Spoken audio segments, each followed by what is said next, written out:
জনপ্রিয় content creator Salman মুক্তাদির কিছুদিন আগেও বৈষম্য বিরোধী ছাত্র আন্দোলনের অন্যতম সমন্বয়ক হাসনাত আবদুল্লাহকে নিয়ে ফেসবুকে একটি মজার পোস্ট করেন। এবার আবার তিনি ফেসবুকে একটি পোস্ট করেছেন, তবে এবার হাসনাত আবদুল্লাহ নয়, লিখেছেন উপদেষ্টা নাহিদ ইসলামকে নিয়ে। কি লিখেছেন তিনি, চলুন জেনে আসি।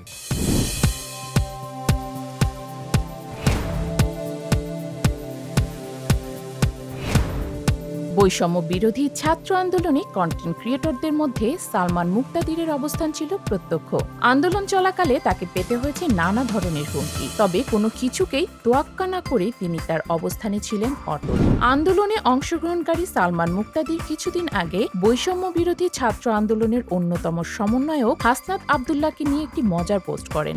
তবে এবার তিনি নতুন আরেকটি ফেসবুক পোস্ট করেছেন। এবার আর কোনো সমন্বয়ককে নিয়ে নয় এবং পোস্টটি মজারও নয়। পোস্টটি করেছেন উপদেষ্টা নাহিদ ইসলামকে সমর্থন জানিয়ে। সম্প্রতি এনআইবি মহাপরিচালক পদে নিয়োগপত্রে তার সুপারিশ সহ সই করা একটি ছবিকে কেন্দ্র করে এক আলোচনার জন্ম হয়। উপদেষ্টা নাহিদ বিষয়টিকে মিথ্যা বলে দাবি করলেও সামাজিক যোগাযোগ মাধ্যমে চলছে তুমুল সমালোচনা। তবে নাহিদ বলছেন তাকে বিতর্কিত করতেই এমনটা করা হয়েছে। নেটিজেনদের এক অংশ তাকে নিয়ে সমালোচনা করলেও আরেকটি অংশ নাহিদের পাশে দাঁড়িয়েছেন। সোশ্যাল মিডিয়ার একটি বড় অংশ উই আর নাহিদ হ্যাশট্যাগ ব্যবহার করে তার পাশে থাকছেন এবং তাকে সমর্থনও করছেন।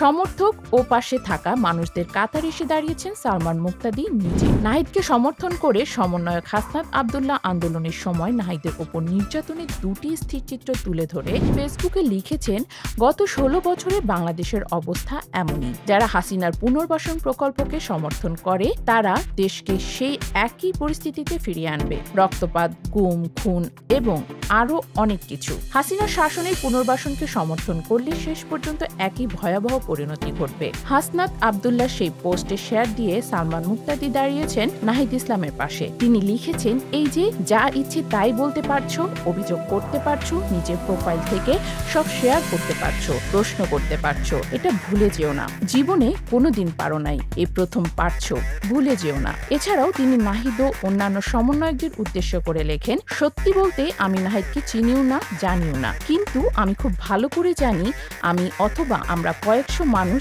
এখনো বেঁচে আছি ওদের মতো মানুষের ত্যাগের জন্য। তাদের ছাড়া আমাদের অর্ধেকও থাকতো না এখন। এটা অস্বীকার করার কোনো উপায় নেই।